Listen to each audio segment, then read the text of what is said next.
মলয় সব চিন্তা ভাবনা এক পাশে ফেলে নতুন ফ্ল্যাটে উঠল। উদ্দেশ্য একটাই, রূপসাকে আপন করে পাওয়া। মলয়কে পেয়ে রাজ্জাক সাহেব খুশি হন। রূপসার মাঝেও সেই খুশিটুকু কেন যেন খুঁজছিল। রূপসা ফিরেও তাকায় না ওর দিকে, যদিও পা তাকায় তাতে অবজ্ঞা থাকে, অধিকার নেই, অথচ অভিমানে ফুলে ওঠে মলয়। সময় সময় ভাবে অবজ্ঞা রূপসারই সাজে, ওর রূপ আছে, মলয়ের কি আছে। নীরবে মেনে নেয়, তবুও পিছু ছাড়ে না রূপসার। কারণে অকারণে যাতায়াত করে ওদের বাসায়। ফল একেবারে যে হয় না তা নয়। রূপসা এক রহস্যের নাম, ওর চোখের ভাষা দুর্বোধ্য। একবার মনে হয় সে অবজ্ঞার ছল করে, মেয়েদের ভেতরে সেও চায় মলয় রোজ আসুক। বরাবরই মেয়েদের ওপর প্রভাব খাটিয়ে ফের এসেছে মলয়, কিন্তু এই প্রথমবার স্বেচ্ছায় রূপসার প্রভাবে প্রভাবিত হতে চাইছে। সেই প্রথম দিনের মতোই প্রভাব খাটিয়ে নিজের পছন্দকে চাপিয়ে দেয়। মলয় সানন্দে মেনে নেয়। পুরুষকে নাচাতে ভালোবাসে রূপসা। মলয় বেশ বুঝেছে ওকে। রূপসাকে ওর চাই, তাতে যদি নত হতে হয় তাও মঞ্জুর। রাজ্জাক সাহেব মলয়কে খুব পছন্দ করেন, পুত্রবৎ ভাবতে শুরু করেছেন। এ নিয়ে বক্রোক্তি করে রূপসা। আজকাল এই বক্রোক্তিও ভালো লাগে মলয়ের। রূপসা রিলেটেড সব কিছু ওরই মতো সুন্দর। ধীরে ধীরে সাহস করে কথা বলতে চেষ্টা করে। রূপসা প্রথম প্রথম ভাব ধরে থাকলে আস্তে আস্তে সেও স্বাভাবিকভাবে কথা বলা শুরু করে। এই কথা বলা থেকে কাছে আসে সূচনা হয়। একে একে খসে পড়ে রূপসার বাইরের দুর্বোধ্যের দেওয়াল। বন্ধুত্ব হতে সময় লাগে না। তখনই জানতে পারে মলয়ের সাথে এতদিন করা ওই অবজ্ঞা বক্রোক্তির কারণ। সে গভীরভাবে ভালোবাসত কাউকে। পিএইচডি করার সময় পরিচয় হয় রবার্টের সাথে, তারপর প্রণয়। প্রচণ্ড ভালোবাসত ছেলেটাকে সে, কিন্তু রবার্ট তাকে ঠকিয়েছে। সে থেকে পুরুষ বিদ্বেষী সে। পুরোনো ছবির অ্যালবাম দেখায় মলয়কে, ছিপছিপে গড়নের মিষ্টি একটা মুখের ছবি। পুরুষশালী ভাব নেই এখনকার মতো। দীঘল কেশ, পরনে বাঙালি নারীর মতন প্রথম পছন্দ শাড়ি। এই রূপসার সেই রূপসার মধ্যে তফাৎ অনেক। মলের আকাঙ্ক্ষা তীব্রতর হলো। রূপসার ভাঙা মন জোড়া দিতে পারলেই কেল্লা ফতে। লেগে গেল সেই কাজেই। অফিস শেষে সারাক্ষণ রূপসার সাথে কাটায়।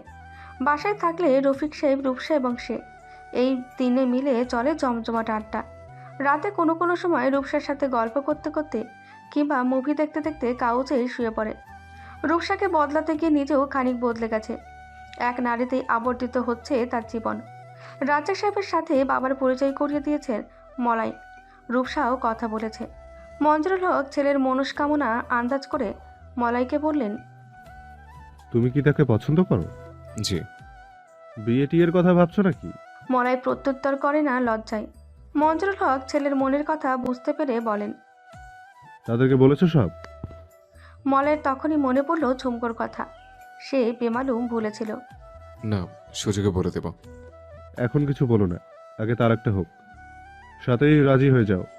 খামোখা ঝুলিয়ে রেখে লাভ কি? তোমাকেও তো এগোতে হবে জীবনে। জি, আপনি সব ঠিকঠাক করুন, আমি চলে আসব। আচ্ছা, আব্বা, রূপসার ছবি পাঠাবো? এখন থাক, এদিকের ঝামেলা শেষ হলে একেবারে আংটি নিয়ে দেখতে আসবো। তোমার পছন্দই আমাদের পছন্দ। অনেকদিন পর আব্বার উৎফুল্ল গলার স্বর শুনল মলয়। মনটা প্রসন্ন হলো। স্বপ্ন পড়ল দু চোখে।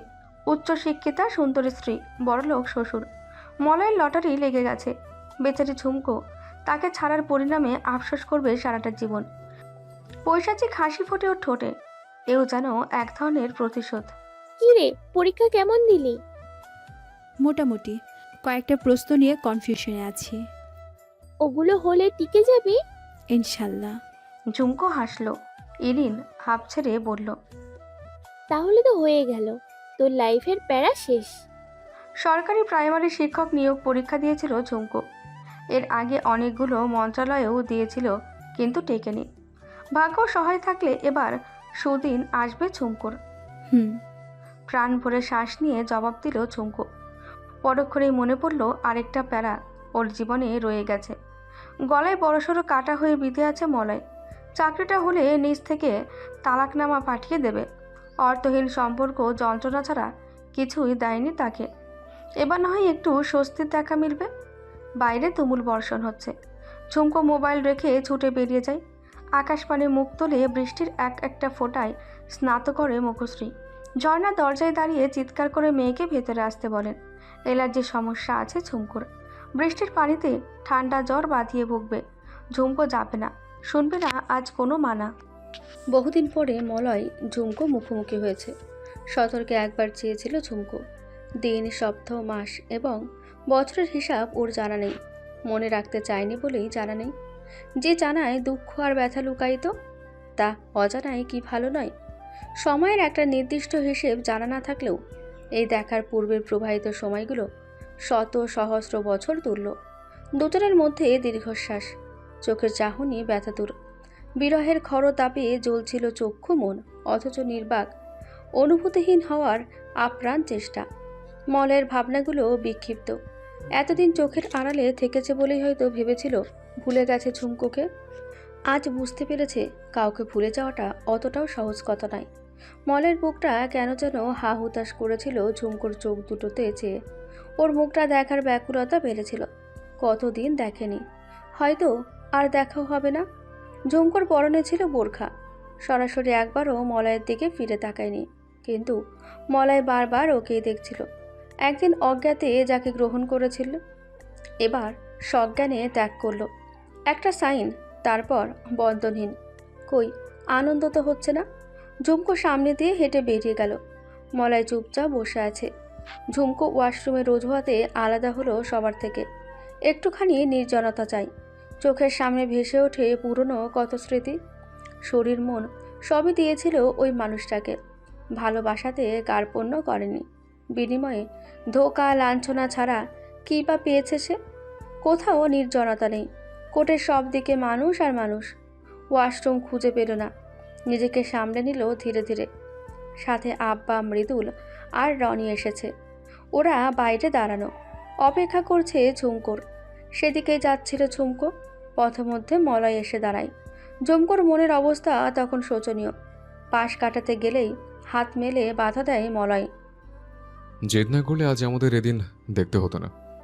মনে রেখো, যা হলো তার দায় কেবল তোমার। কান্না ঠেলে আসে। মলয়ের দিকে তাকাতে পারল না। দৃষ্টি অন্যদিকে সরিয়ে বলল। আমাকে যেতে দিন। মলয় বলল, যেতে তো দিয়েছে, এটুকুও দেব। তার আগে কিছু কথা তোমাকে শুনতে হবে। আপনার সাথে কোনো কথা নেই, পথ ছাড়ুন। তপ্ত গলায় বলল ঝুমকো। মলয় রাগটা ভেতরে রেখে মুচকি হেসে বলল, খুব জেদ তোমার। পস্তাবে একদিন। আমার কদর সেদিন বুঝবে। সেটা সময় হলে বুঝবো। আমার জন্য চিন্তা করে মাথা ব্যথা করার দরকার নেই। নিজেকে নিয়ে ভাবুন। আমার মতো রূপহীন চরিত্রহীন বউ পেয়ে আপনার চরিত্র স্থলিত হয়েছিল। এরপর নিশ্চয় চরিত্রবান হয়ে যাবেন। বিশ্বাস করুন, সেই দিন আমি পস্তাবো। কারণ দোষ তো আমারই। দোষ আমার এই চেহারার, এই রূপের। সুন্দর হলে, আপনার মন মতো হলে আপনি হয়তো পরনারীতে আসক্ত হতেন না। যা হোক, এখন আমি আপনার জীবনে নেই। ভালো সুন্দরী মেয়ে দেখে বিয়ে করে সুখী হন। আমি কখনোই আপনাকে বদদোয়া দেব না। কেন জানেন? আপনার কারণে নিজেকে চিনতে পেরেছি আমি। ভালো আছি আমি। হ্যাঁ, এ কথা ঠিক। আপনি আমার বিশ্বাসের ঘর উজাড় করেছেন। এই ক্ষতি ইহজন্মে পুষিয়ে উঠতে পারবো কিনা তা জানি না। তবুও আপনি ভালো থাকুন। আল্লাহ তাআলার কাছে প্রার্থনা করি তিনি যেন আর কখনো আমাদের মুখোমুখি না করে। ঘৃণা খুব খারাপ জিনিস, জোর করে লুকিয়ে রাখা যায় না। কথাগুলো নিজ মনে বলল ঝুমকো। মলয় শুধু ওর ছলছল চোখ দুটো দেখল। ঝুমকো পাশ কাটতেই মলয়ের মোবাইল বেজে ওঠে। রূপসা কল করেছে। স্বাভাবিকের চাইতে একটু জোরেই কথা বলল মলয়। হ্যালো রূপসা, কেমন আছো? আর চোখে ঝুমকোকে দেখল। ঝুমকো শুনেছে নিশ্চিত সে, কিন্তু প্রতিক্রিয়া বুঝতে পারল না।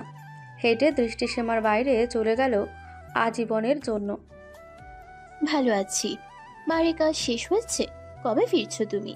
রূপসার গলার স্বরে ওর আনন্দ স্পষ্ট প্রকাশ পাচ্ছে। মলয় কৌতুকে বলল, ব্যাপার কি বলো তো? খুব আনন্দিত শোনাচ্ছে তোমার গলা। বিয়ের জন্য ছেলে পেয়েছো নাকি? পেতেও পারি। তুমি আর আব্বু তো অলওয়েজ বলো আমি বুড়ি হচ্ছি, বিয়ে করা উচিত আমার। তখন বললাম তুমি বুড়ি হচ্ছ। মলয় অবাক হয়ে জিজ্ঞেস করল। রূপসা বলল, কেন? মাসখানেক আগে বলেছিলে না আমার বিয়ে করা উচিত এবার? পাত্র খুঁজতে বললো তোমাকে আব্বু। এটাও তো ইনডাইরেক্টলি বুড়ি বলার মতোই। You are just impossible Rupsa. তেলকে তাল বানাতে সেদ্ধ হচ্ছে তুমি। যেভাবে বললে আমি তো লজ্জায় পড়েছিলাম এই ভেবে যে কখন বলেছে কথাটা। যদিও এই ধরনের নিম্নমানের ওয়ার্ড আমি ইউজ করি না, অন্তত তোমার বেলা তো নাই। আমার বেলা না কেন?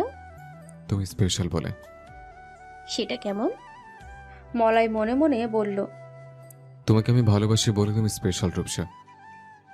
আমার অগোছালো সকল অনুভূতির মাঝে একমাত্র তোমার নামের অনুভূতি গোছালো বলেই স্পেশাল তুমি। আরো বহু কারণে তুমি স্পেশাল। এই যে মিস্টার মলয়, কথা বন্ধ হয়ে গেল কেন? রূপসা জিজ্ঞেস করলো। মলয় প্রসঙ্গ এড়িয়ে গিয়ে বলল। কি করছো? তোমার কথা ভাবছিলাম, তাই তো কল দিলাম। এই যা, কি হলো? আসল কথাই তো বলা হলো না। আসল কথা? কিন্তু এভাবে বলবো না, সামনাসামনি দেখা হলে বলবো। সারপ্রাইজড হয়ে যাবা। সারপ্রাইজ? কিসের? বলবো কেন, গ্যাস করতে থাকো। একটু ভেবে মলয় বলল। তুমি কি কাউকে পেয়ে গেছো সত্যি? মলয়ের বুকের ভেতর কেমন ধূপধাপ করছিল। ঝুমকো গেল যাক, রূপসা গেলে চলবে না ওর। রূপসা খিলখিল করে হেসে উঠল, বলল। এমন অসহায় গলায় বলছো যেন ভালোবাসো আমাকে। আচ্ছা, সত্যি করে বলো, ভালো টালো বেশি ফেলোনি তো আবার? তাহলে কিন্তু কিস খাবা। প্রেমিকা হিসেবে আমি কিন্তু খুব খারাপ। কে বলেছে জানো? ওই যে প্রফেসর তাসবির তুহিন। লোকটা অদ্ভুত জানো তো। আমি কিছুতেই বুঝতে পারি না তাকে। এই রোদ, আবার এই বৃষ্টি, এত প্যাম্পার করে, সামটাইমস নিজেকে কিশোরী মনে হয়। মলয়ের কর্ণে কেউ যেন সীসা ঢালছে। মলয় এবং রূপসার সম্পর্ক গাঢ় হয়েছে। আপনি থেকে তুমিতে পৌঁছেছে দুজন। দিন রাত এক হয় ওরা কথা শুরু করলে। কিন্তু কিছুদিন এই তালাকের ব্যাপারটা নিয়ে সময় দিতে পারছে না রূপসাকে। এই তাসবির তুহিন উড়ে এসে জুড়ে বসেছে ওর লাইফে এই সুযোগে। রূপসাকে কেড়ে নিতে চাইছে। মলয় তা হতে দেবে না। কালই রওনা হবে ঢাকা। বাড়ি ফিরে ব্যাগ গুছিয়ে নিল। রূপসাকে কয়েকবার কলও করল, কিন্তু ব্যস্ত ওর লাইন। মলয়ের বুঝতে বাকি নেই রূপসার ব্যস্ত লাইনের কারণ। রাগে টকবক করে ফুটছে মগজ। কাল নয়, আজ রাতে রওনা দেওয়ার ঠান নেয়। বিকেলে একটু শুয়েছিল, কদিন বেশ ধকল গেছে। বিছানায় গা এলাতেই ঘুমে তলিয়ে গেল সাথে সাথেই। রূপসাকে নিয়ে মধুর একটা স্বপ্ন দেখল। সুখী দাম্পত্য জীবনের সূচনাতে ঘনিষ্ঠ হতে যাচ্ছিল, তখনই মোবাইলের রিংটংয়ে ঘুম ভেঙে যায়, সাথে স্বপ্নটাও। শরীরে তখনও ছিল সেই উষ্ণতা। বিরক্ত হয়ে মোবাইলের স্ক্রিনে তাকায়। নকিব কল করেছে। বলো নকিব। নকিব আর্তকণ্ঠে হড়বড়িয়ে বলল। স্যার, আপনি বাড়ি থেকে সরে পড়ুন। ঢাকা ভুলেও আসবেন না। আপনার নামে অ্যারেস্ট ওয়ারেন্টটি জারি হয়েছে। মলয়ের বিরক্তির রেশ মুহূর্তেই মুছে যায়। তড়াক করে বিছানায় উঠে বসে। পাগল হয়েছ? অ্যারেস্ট ওয়ারেন্ট কেন জারি হবে আমার বিরুদ্ধে? ঊর্ধ্বতন কর্তৃপক্ষের নজরদারিতে ছিলেন আপনি। আজ আপনার বিরুদ্ধে দুর্নীতির অভিযোগ প্রমাণিত হয়েছে। আপনাকে বরখাস্ত করা হয়েছে এবং আইনি ব্যবস্থা নিচ্ছে। শুধু তাই না, ফারহানা ম্যাডাম এবং শান্তা থানা রেপ অ্যান্ড ব্ল্যাকমেইলিং এর কেস করেছে আপনার বিরুদ্ধে। মলয়ের মাথায় আকাশ ভেঙে পড়ে। দিশেহারা হয়ে পড়ল সে। জেলে পচে মরতে চায় না। শেষমেশ লোক তাকে ডুবিয়েছে। ফারহানা শান্তাকে ছাড়বে না ও। কথাটা নিচক ক্রোধের বশেই বলল। সে নিজেও জানে এক মুহূর্তেই তার জীবন বদলে গেছে। চরম অসহায়ত্বের বেড়াজালে বন্দি এখন। একজন সম্মানিত ব্যক্তি থেকে সে হয়েছে ফেরারি অপরাধী। ধরা পড়লে শেষ। রিমান্ডের বিভীষিকাময় শাস্তি এখনই উপলব্ধি করতে পারছে। কি করবে ভেবে পাচ্ছে না। এভাবে হাত গুটিয়ে বসে থাকলেও রেহাই পাবে না। বাড়ি থেকে পালাতে হবে তাকে। দ্রুত ব্যাগ গুছিয়ে বারান্দায় বেরোতেই রাস্তায় পুলিশের জিপ থামতে দেখল। বাঁচার পথ বন্ধই হয়ে যেত যদি না ব্যাক সাইডের গেটটার কথা মনে পড়ত। তাড়াতাড়ি বেরিয়ে যায় মলয়। এখান থেকে সোজা নদীর ওই পারে গিয়ে বাস ধরবে। গন্তব্য আপাতত স্থির নয়। রওশন নাতিকে করে নিয়ে উঠানে হাঁটছিল। ঝুমকো নামক আপদ বিদায় হয়েছে। হাসি যেন ঠোঁট থেকে সরছে না। নিহার শাশুড়ির মুখটা দেখে দীর্ঘশ্বাস ছেড়ে তরকারি চুলায় বসাচ্ছিল। এমন সময় বুটের শব্দ শুনতে পেল বাড়ি মুখে। আস্তে আস্তে সেই শব্দ বাড়ির উঠানে এসে থামল। উকি দিতেই দেখল 4 জন পুলিশ। রওশন পুলিশ দেখিয়ে থতমত খেয়ে গেলেন। কথা বেরোলো না মুখে। পুলিশের দারোগা চড়া গলায় বললেন। মাহমুদের বাড়ি এটা? রওশন মাথা নাড়ালো। দারোগা গম্ভীর গলায় বললেন। কোথায় তিনি? রওশনের শরীর কাঁপতে লাগলো। মঞ্জুরুল হক বাইরে থেকে বাড়ি ফিরে পুলিশ দেখে থমকে দাঁড়ালেন। রওশন স্বামীকে দেখে দৌড়ে গেলেন। তুমি যে বললে আপদ বিদায় হয়েছে, তাহলে পুলিশ কেন?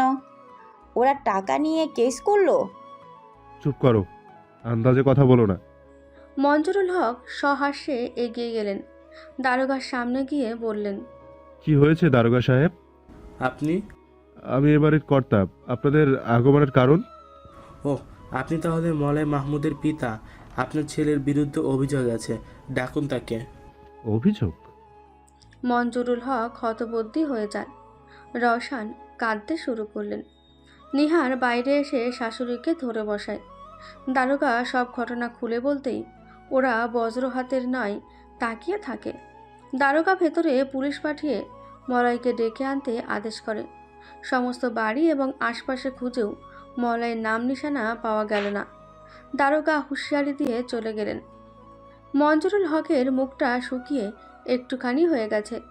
তার চোখে এখন শুধুই শূন্যতা। রওশন বিলাপ করে কাঁদছেন।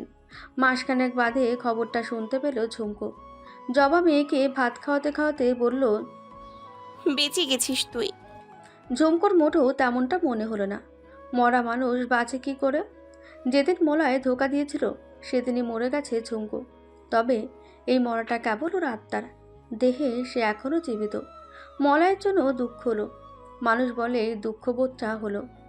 কর্মফল কখনো কেউ এড়াতে পারে না। দুনিয়াতে আল্লাহ তাআলা ছাড় দিলেও পরকালে ছেড়ে দেবেন না। মানুষ পাপ পুণ্যের জ্ঞান ভুলে যায় দুনিয়াবি মোহে পড়ে। ঝুমকোর কাছে এটাও একটা শিক্ষা। সে প্রতি পদে পদে শিক্ষা নেয়। মৃদুলের ডাক শুনে জবা মেয়েকে ঝুমকোর কোলে দিয়ে চলে যায় ভেতরে। একটু আগে দুটোতে মান অভিমান করেছিল, আবার মিলে গেল। ওরা একে অপরকে ছাড়া থাকতে পারে না। তৃতীয় পক্ষে জায়গা রাখেনি মাঝে। সম্পর্কের গাঁট ওদের শক্ত অনেক। কিছুদিন ধরেই ওর মা ঝর্ণা এদের দেখিয়ে ঝুমকোকে পুনরায় সংসারের স্বপ্ন দেখায়। ঝুমকো পারে না স্বপ্ন দেখতে, চেষ্টাটাও আসে না। স্বামী সংসার ভাবতেও ভয় হয়। চাকরি করছে, নিজের মতো করে জীবনটা উপভোগ করছে। একটু আধটু যা নিঃসঙ্গতা, সেটাও কেটে যায় এক প্রকার। এইভাবেই জীবন কাটালে ক্ষতি কি? নিশ্চিন্ত পিছুটানহীন জীবন। বিয়ে ছাড়াও পৃথিবীতে আরও কত কি আছে। কোলের মধ্যে ছোট্ট নিনি হাত ছোড়াছুড়ি করে খেলছে। নিনিকে প্রচণ্ড ভালোবাসে ঝুমকো। সবাই বলে নিনি দেখতে ঝুমকোর মতোই হয়েছে। ঝুমকোর তা মনে হয় না। নিনি নিজের মতো হয়েছে, একদম আলাদা। ওর সব কিছুই হবে আলাদা, ভাগ্যটাও। দুপুরে রোদের তেজ কমেছে। বাতাসে বাতাসে শীতলতা। রোদ এক পেশে হতে হতে ফুরিয়ে যাবে আজকের মতো। এখানে ওখানে দুটো শালিক আর চড়ুই দেখা যাচ্ছে। ঘরের ফেরার চাঞ্চল্য দেখা যাবে একটু পর ওদের মধ্যে। নিনি ওদের দেখে শিশুসুলভ শব্দ করছে, হাত পা ছুটছে ওগুলোকে ধরবে বলে। ছোট ছোট জিনিসেই নিনির উচ্ছ্বাস। ঝুমকো ভাবে নিনি ছোটই থাক, বড় হলে ওর এই হাসি এত নির্মল থাকবে না, চাওয়াটাও বাড়বে। সীমা ছাড়িয়ে গেলেই দুঃখ, দুঃখ জড়াতে হয়তো ভুলে যাবে হাসতে। জোর করে হাসতে কষ্ট হয় খুব। ঝুমকো নিনির গালে চুমু দিয়ে বলে, তুই ছোট্টটি থাক মা, বড় হোস না। নিনি অনুকরণ করতে শিখেছে একটু একটু। সে মুখটা খালার গালের সাথে চেপে ধরে, এর অর্থ সেও চুমু দিচ্ছে। ঝুমকো হাসে, এই হাসিতে কষ্ট নেই, হাসতে গেলেও হয়নি কষ্ট। সে নিনির দিকে তাকিয়ে মাথা নেড়ে নেড়ে বলে, তোর খালামণি নিজেকে দিয়ে পৃথিবী যাচাই করে। কি বোকা, তাই না রে? নিনি বড় না হলে নিজেকে চিনবে কি করে, বুঝবে কি করে? অনুকরণ নয়, অনুধাবন করতে হয়। জীবনটাকে উপলব্ধি করতে হলে তো বড় হতে হবে আমার নিনিকে, অনেক বড়, যেখানে কারো সাধ্য থাকবে না ছোট করার। প্রখর রোদ মাথার ওপর, সূর্যটা আগুনের গোলার ন্যায় জ্বলছে আকাশে। তপ্ত এই হেঁটে চলা পিচ ছাড়া রাস্তাটাও। জোড়াতালি দেওয়া চামড়ার একজোড়া জুতো, সেটাতেও পৌঁছে গেছে তাপ। পা ঘামছে, পিচ্ছিল হচ্ছে বারবার। কেয়ামতের পূর্বে সূর্যটা মাথার উপর থাকবে, টক বক করে গলে পড়বে মগজ। মলয়ের মনে হলো এও তো তেমনই। বাতাস নেই, বৃষ্টি নেই, তার জীবন থেকে রহমত উঠে গেছে। মাস কয়েক আগেও সে এসি ছাড়া চলতে পারত না। আজ এসি তো দূরে থাক, ফ্যানের বাতাস কপালে নসিব হচ্ছে না। বেনাপোল সীমান্ত পাড়ি দিয়ে সে চলে এসেছে কলকাতা। সে যাত্রা দুঃস্বপ্নের মতো ভয়ানক ছিল। অবৈধ পথে বেনাপোল সীমান্ত পেরিয়ে কলকাতা অবধি পৌঁছানো সহজ ছিল না মোটেও। রাতের অন্ধকারে প্রাণ হাতে নিয়ে কাঁটাতার পেরোতে হয়েছিল। মুখটা ছিল রক্তশূন্য। সে একা নয়, সাথে ছিল আরও ডজনখানেক লোক। এদের দু একজনের সাথে পরিচয় হয়েছে আসার সময়। কেউ কাজে, কেউ চিকিৎসার জন্য ইত্যাদি নানা কারণে মৃত্যুকে হাতে নিয়ে রওনা হয়েছিল। বৈধ পথটা তাদের কারোর জন্য ছিল ব্যয়বহুল, কারো বা বিপদের। মলয় দ্বিতীয় পক্ষের দলে ফেরারি হয়ে দিনরাত ভয়ে ভয়ে কাটছিল। জানতো এভাবেই বেশি দিন গা ঢাকা দিয়ে থাকা মুশকিল। সর্বক্ষণ আতঙ্কে কাটত জীবন। বাড়িতে লুকিয়ে কয়েকবার কল করেছিল। মা কাঁদছেন, বাবা ক্ষুব্ধ তার উপর, কথা বলতে নারাজ। সন্তানের বিপদের কাছে এই নারাজি বেশিক্ষণ স্থায়ী হলো না। তাদেরও ঘুম হারাম হয়ে গেছে। এলাকায় মুখ দেখানোর উপায় নেই। মঞ্জুরুল হকের বেশিরভাগ সময়ে কাটত বটতলার দোকানগুলোতে গল্পগুজব করে। ছেলের এহেন কেলেঙ্কারিতে ঘরের বাহিরেও হচ্ছেন না। ওদিকে মলাইকে নিয়ে চিন্তা। পুলিশে ধরলে জীবনটা শেষ হয়ে যাবে। যদিও এখনও কিছু বাকি নেই। ছেলের ভবিষ্যৎ ভাবনায় তারা ভেঙে পড়েছেন। ঢাকাতে মলয়ের সম্পদের হিসেব জানেন না। শুনেছেন সরকারিভাবে সেসব ক্রোকের সম্ভাবনা আছে। বাড়ির জমি জমা নিয়েও পুলিশের ঝামেলা করতে হচ্ছে। অনেক টাকা গচ্ছা যাচ্ছে। তা যাক, তবু যদি ছেলেটার বিপদ কাটত। জামাতা পরামর্শ দিয়েছে মলয়কে বিদেশ পাঠানোর। বৈধ পথে সম্ভব নয়, অবৈধভাবে সে ব্যবস্থা করে দেবে। তার পরিচিত লোক আছে। এই একটা পথ বাকি ছিল মঞ্জুরুল হকের সামনে। জমি বিক্রি করে ছেলেকে দেশের বাইরে পাঠাতে মনস্থির করেছিলেন। কলকাতা পৌঁছানোর পরও মলয়ের খোঁজ খবর পাননি। রওশন নাওয়া খাওয়া ছেড়ে শয্যাশায়ী। মঞ্জুরুল হকের ভেতরটা দুর্বল হয়ে পড়ে। মলয় ছিল তাদের সচ্ছলতার খুঁটি। সেদিন আজ ভঙ্গুর। মাহফুজের সামান্য রোজগারে সংসার চালাতে হিমশিম খাচ্ছে। একটু একটু করে দারিদ্র্যের স্বাদ পাচ্ছেন তিনি। গোজ হয়ে বসে আছেন বারান্দার সামনে। ঘরের ভেতর থেকে রওশনের গলার আওয়াজ শুনতে পেলেন। বড় পুত্রবধূকে ডাকছে সে। মঞ্জুরুল হক জানে নিহার আগের মতো ডাকা মাত্রই ছুটে আসবে না। এক গ্লাস পানি এগিয়ে দিতেও অনীহা তার। রওশন বুঝেও বোঝেন না, অনবরত ডাকতে থাকেন। এতদিন যে এই সংসারের একচ্ছত্র করতেছিলেন, আজ তিনি নিজেকে উপেক্ষিত মানতে নারাজ। নিহার বিরক্ত মুখে গিয়ে দাঁড়ায় দরজায়। বলেন। বিরস মুখে বলল সে। রওশন পূর্বেকার মতো কঠোর হওয়ার চেষ্টা করে বললেন, কতক্ষণ ধরে ডাকতেছি, কই থাকে? শুয়ে বসে তো থাকি না, কি দরকার তাড়াতাড়ি বলেন। নিহারের কথার তেজ বাইরের রোদ অপেক্ষাও বেশি। রওশন তাকিয়ে রইল হা করে। কি জন্য যে ডাকছিলেন বলতেও ইচ্ছে হলো না তার। নিহার পুনরায় জিজ্ঞেস করে জবাব না পেয়ে গজগজ করতে করতে ঘরে চলে গেল। বারান্দার সামনে বসা মঞ্জুরুল হক। বিছানায় শুয়ে রওশন আবার মনে হয় জগতে তারা অনিষ্ট, যেন মূল্যহীন, অবাঞ্ছিত। হাঁটতে হাঁটতে মলয় এসে দাঁড়ায় নিউ মার্কেট রোডে। অদূরে শরবত বিক্রেতাকে দেখে এগিয়ে গেল। গলা তৃষ্ণায় শুকিয়ে কাঠ। যেতে যেতে পকেট হাতড়ে নিল। 50 রুপি পকেটে। বাংলাদেশ থেকে খুব বেশি টাকা আনতে পারেনি। যা এনেছে ব্যাগে লুকানো আছে। চিরজীবন এ দেশে থাকবে না সে। আরও টাকা চায়। কাজ খোঁজ করছে। এখানে এসে উঠেছে একটা নিম্নমানের ম্যাসে। খুপড়ির মতো ছোট্ট ঘরে 4 জন একসাথে থাকে। এদেরই একজনের সাথে মলয়ের সম্পর্ক ভালো হয়েছে। তারই কথা মতো এক দোকানের সাথে দেখা করতে এসেছে সে। কয়েক কদম এগিয়ে থেমে যায় মলয়। শরবতের স্টলের সামনে খাকি পোশাকের পুলিশকে দেখে গা কাঁপতে লাগলো। উল্টো দিকে দিশাহীন দৌড়াতে থাকে। সব ফেলে এসেছে বাংলাদেশে, শুধু এই ভয়টাই রয়ে গেছে। অনেকটা পথ দৌড়ে ক্লান্ত হয়ে রাস্তার পাশে বসে পড়ে। পরনের ময়লা শার্টটা ঘামে ভিজে শরীরের সাথে লেগে আছে। দ্রুত ফেলছে নিঃশ্বাস। অনুশোচনা আর অনুতাপের জীবন তার। উচ্চাকাঙ্ক্ষা তাকে এই রাস্তায় এনে নামিয়েছে। সব থেকেও রিক্ত সে। যেই টাকা, সম্পদ, নারীর মুহে পড়েছিল, সেসবের কিছুই আজ সঙ্গে নেই। রূপসাকে কল করেছিল মলয়। পুলিশ গিয়েছিল নতুন ফ্ল্যাটে। রূপসা সব জেনেছে। ওর নাকি ঘৃণা হয় মলয়ের সাথে কথা বলতে। মলয়কে তিরস্কার করে কল কেটেছিল।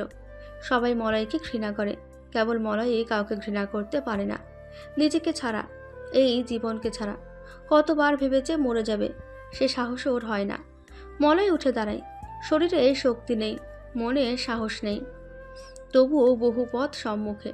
টলতে টলতে সামনে পা বাড়ায়। সন্ধ্যার পরপরই গিয়ে হাজির হয় কাজের সন্ধানে সেই দোকানে। রুমমেটের সুপারিশে কাজটা পেল। অফিসার আজ মুদি দোকানের বিক্রেতা। শুরুটা যেমনই হোক, শেষটা ভালো হওয়া চাই মলয়ের। কর্মস্থলে থিতু হওয়ার পর বদলে যেতে লাগলো। দেখা গেল দিন কতক পরেই আগেকার ধ্যান ধারণা ফিরে এলো ওর মধ্যে। দোকানের মালিক নজিবর খাঁর ছোট বোনটি বাক প্রতিবন্ধী। বোনটিকে সন্তান তুল্য মনে করে নজিবুর খাঁ। মলয়ের নজর এখন ওর দিকে। এই মেয়েটি বর্তমান অবস্থা পরিবর্তনের সিঁড়ি হলে মন্দ হয় না। মাথা গোজার একটা ঠাঁই অন্তত হবে। সমস্যা হলো দোকানের মালিক কড়া ধাঁচে লোক। তার মনে আসন গাড়া সোজা কথা নয়। একটু এদিক সেদিক হলে যেটুকু আছে সেটুকু হারাবে। মলয় ধীরে এগোয়। সফল হোক বিফল হোক, তবুও একটা চেষ্টা সে করবে। নিনি বড় হচ্ছে। জবা মৃদুলের দু চোখের মনীষে। শুধু বাবা মায়ের নয়, পুরো পরিবারের আদরের দুলালি নিনি। মেয়ের প্রথম জন্মদিন আর কয়েক মাস পরেই ঘটা করে পালন করবে জবা মৃদুল। জবা বাবা মা সহ পরিবারের সবাইকে ঢাকা আসতে নিমন্ত্রণ করেছে। তারা বলেছে আসবে। জবার খুশির অন্ত নেই। খুশিটা মাঝে মাঝে ম্লান হয় নিনির গায়ের রংটা চোখে পড়লে। এই নিয়ে এই বাড়িতে কথা বলা নিষেধ। সবচেয়ে বেশি খাপে মৃদুল। গায়ের রং নিয়ে মান্ধাতার আমলের চিন্তাধারা পছন্দ করে না সে। যে করবে তার ঘরে মেয়ে দেবে না, মেয়েকে সোনায় মুড়িয়ে রাখবে। কোনোদিন হীনমন্যতার ছোঁয়া লাগতে দেবে না মেয়েকে। জবার এক মন খুশি হয়, আরেক মনের আকাশে কখনো বিরাজ করে চিন্তা। বাবা মায়ের ছায়া ছেড়ে সন্তানকে একসময় আলাদা হতে হয়। সে হয়েছে, ঝুমকো হয়েছে, নিনিও হবে। যুগ যুগ ধরে চলে আসা এই সমাজের মানুষের দৃষ্টিভঙ্গির রোশানলে পড়তেই হবে নিনিকে। সোনায় মুড়িয়ে রাখলেও খুঁচিয়ে ওর থুতু বের করবে ওরা। কষ্ট পাবে নিনি, যেমনটা ঝুমকো পেয়েছে। নিনি কি পারবে ঝুমকোর মতো কষ্ট সহিষ্ণু হতে? পারবে ঘুরে দাঁড়াতে? মৃদুল মেয়েকে ওপরে ছড়ে আবার লুফে নেয়। শূন্যে ভেসে দু হাত মেলে খিলখিল করে হাসে নিনি। জবার মাতৃহৃদয় একটাই প্রার্থনা করে, নিনিরা এমনই করে হাসুক। ঝর্ণা ব্যাগ প্যাকিং শেষ করে ঝুমকোর রুমে এসে দেখেন বই মুখের ওপর নিয়ে শুয়ে আছে সে। ঘুমিয়ে গেছে ভেবে চলে যাবার জন্য ঘুরে দাঁড়াতেই পেছন থেকে ঝুমকো বলে ওঠে, কিছু বলবে মা? ঝর্ণা মেয়ের সামনে গিয়ে বসলেন। ঝুমকো বইটা একপাশে রেখে মায়ের কোলে মুখ লুকিয়ে শোয়। মেয়ের মাথায় হাত বুলিয়ে ঝর্ণা জিজ্ঞেস করেন, তাহলে তুই যাবি না? না মা, সামনে বাচ্চাদের পরীক্ষা। এখন গেলে ওদের সিলেবাস শেষ করতে পারবো না। জবা, মৃদুল রাগ করবি, একদিনের জন্য হলেও চল। সম্ভব হলে তো যেতাম। ঝর্ণা দীর্ঘশ্বাস ছেড়ে ক্ষণকালে মৌন থেকে বলেন, একা থাকতে পারবি? তোর মরিয়ম কাকিকে বলে যাব, না হয় রাতে এসে থাকতে। ঝুমকো মাথা নেড়ে না বলে। ঝর্ণা বলেন, এমন করে জীবন চলে?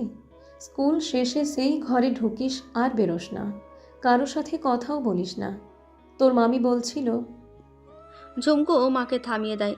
মাথা তুলে বালিশে মুখ গুজে বলে, কতবার বলছি ওসব বলবে না, যাও এখন। একা একা জীবন কাটানো যায় না ঝুমি। আমরা মরে গেলে কে দেখবে তোকে? আল্লাহ, আর কাউকে আমার প্রয়োজন নেই। ঝর্ণা ধরা গলায় বলেন, তোর আব্বা আর আমার চিন্তা হয় তোকে নিয়ে। পৃথিবীতে তুই একা নোস যার তালাক হয়েছে। নতুন করে শুরু কর মা, সব ছেলে একরকম হয় না। ঝুমকো উঠে বসে। মায়ের হাত ধরে বলে, কাঁদবে না কথায় কথায়। মায়ের হাত ছেড়ে মুখ তোলে বলে, আমাকে নিয়ে চিন্তা করো না, আমি আমার মতো বাঁচতে শিখে গেছি। হাজারবার বললো বিয়ে আমি করতে পারবো না পুনরায়। বিশ্বাস ছাড়া ভালোবাসা হয় না। ভালোবাসাহীন সম্পর্কে জড়ানো হিম্মত নেই আমার মা। পৃথিবীতে অনেকের তালাক হয়, হয়তো আমারই মতো। জীবন সবাইকে দ্বিতীয়বার সুযোগ দেয়, আমাকে দিচ্ছে না মা। আমার ভিতরটা অঙ্গার হয়ে আছে। সব ছেলে এক হয় না, কিন্তু আমি কাউকে স্বামীর আসনে রেখে বিশ্বাস করতে পারছি না। অতীত আমার পিছু ছাড়ছে না। দুঃস্বপ্ন হয়ে আজও আমার জীবন দুর্বিষহ করে। স্বামী সংসার ভীতি জেগে বসে আছে আমার মধ্যে। আর কেউ না জানো, তুমি তো জানো সন্তান জন্মদানের ক্ষমতা আমার কম। ঝুমকোর গলার স্বর কাঁপে, থেমে যায় কণ্ঠ। ঝর্ণা বলেন, ডাক্তার বলেছে দ্রুত বিয়েটা সেরে ফেললে সমস্যা সমাধান হয়ে যাবে। যদি না হয় তখন তো আবার ভাঙবে সংসার। একবার তালাক প্রাপ্ত হয়েছি, দ্বিতীয়বার পারবো না মা। মরেই যাব। আমাকে ক্ষমা করো, এভাবে বাঁচতে দাও, থাকতে দাও। সবার জীবনে সব সুখ থাকে না মা। ধরে নাও না আমার কপালে সংসার সুখ নেই, এই আমার নিয়তি। আমি ভালো আছি মা, এইভাবে ভালো থাকতে দাও আমায়। পাশ ফিরে সই। বিয়ের বছরখানিক পর থেকে শারীরিক সমস্যার সম্মুখীন হয় ঝুমকো। গত কয়েক মাস ধরে সেটা প্রকটভাবে দেখা যায়। বাধ্য হয়ে শরণাপন্ন হতে হয় ডাক্তারের। ওষুধ খেলে ঠিক, নয়তো আগের মতোই অবস্থা। শেষে হোমিওপ্যাথি ডাক্তার দেখায়। তিনি তাড়াতাড়ি বিয়ের পরামর্শ দেন। ঝুমকোর জীবন সম্পর্কে তার ধারণা নেই। তিনি জানতেন না যা সহজে বলা যায়, সহজে করাটা ঠিক যায় না। ঝুমকো জীবনে ঘুরে দাঁড়িয়েছে, স্বাবলম্বী এখন সে। এদিক সেদিক থেকে প্রায় বিয়ের প্রস্তাব আসে। ঝুমকো রাজি হয় না। বিয়ে শব্দটাতে আতঙ্ক তার। এমনিতেই বেশ আছে, অতীত মনে পড়লে খারাপ লাগে। খুব বেশি সময় মন খারাপ করে থাকে না অবশ্য। এসব করে করেই আজ সে নিজেকে প্রায় শেষ করতে বসেছে। ভালো থাকতে হবে তাকে, কারোর সাহায্যে নয়। নিজেকে ভালো রাখার প্রতিজ্ঞা করেছে নিজেই। যে কোনো মূল্যে ভালো থাকতে হবে। পরদিন সবাই ঢাকা রওনা হয়। রনি বোনকে একা রেখে যেতে চাচ্ছিল না। এক প্রকার জোর করে পাঠিয়েছে চুমকো। একা সে রয়ে যায় বাড়িতে। জবা রাগ করবে, কথা বলা বন্ধ করে দেবে। ঝুমকো বোনকে ঠিক মানিয়ে নেবে সময় মতো। লোক সমাগম এড়াতে সে গেল না। আত্মীয় স্বজনরা নানান কথা তুলবে, কেউ কেউ হা হুতাশ করবে। ঝুমকোর এসব ভালো লাগে না। সকাল 9টার মধ্যে স্কুলের উদ্দেশ্যে বের হয় বাড়ি থেকে। ঘন্টা খানেকের পথ। ভ্যানে উঠে বসতেই ওমর আর শিরিনকে দেখল। বাইকে করে ওরাও কোথায় যেন যাচ্ছে। চোখাচোখি হতেই শিরিন হাসল। তখনই মনে পড়ে গতকাল সকালের কথা। শিরিন আনন্দে আত্মহারা হয়ে এসেছিল ওর কাছে। মা হওয়ার আনন্দ ওর চোখে মুখে ছিল। হিজাব পরিহিতা ঝুমকোর দু চোখ অসাবধানে ওমরের দিকে যেতে থমকে যায়। নির্বিশেষ চোখে চেয়ে আছে সে। চট করে চোখ সরিয়ে শিরিনকে ইশারায় বিদায় জানায়। ভ্যান এগিয়ে যায়। একটু পর ওদের বাইক পাশে দেখতে পেল। ঝুমকো আর চোখে দেখে, কিন্তু ফিরেও তাকায় না। কিছুটা দূর পরে ওদের পথ আলাদা হয়। ঝুমকো হাঁপ ছাড়ে। ভ্যান এগোচ্ছে দুধারের লোকালয়, মাঠ, নির্জন বন ছাড়িয়ে। একলা সে এই পথে। ঝুমকো নিজেই এই পথ বেছে নিয়েছে, তাতে কোনো সংশয় নেই। ভালো হোক কিংবা মন্দ, সে একাই পাড়ি দেবে সামনের পথ। সঙ্গী না থাক, স্বস্তি সম্মান তো আছে। এই বা কম কিসের?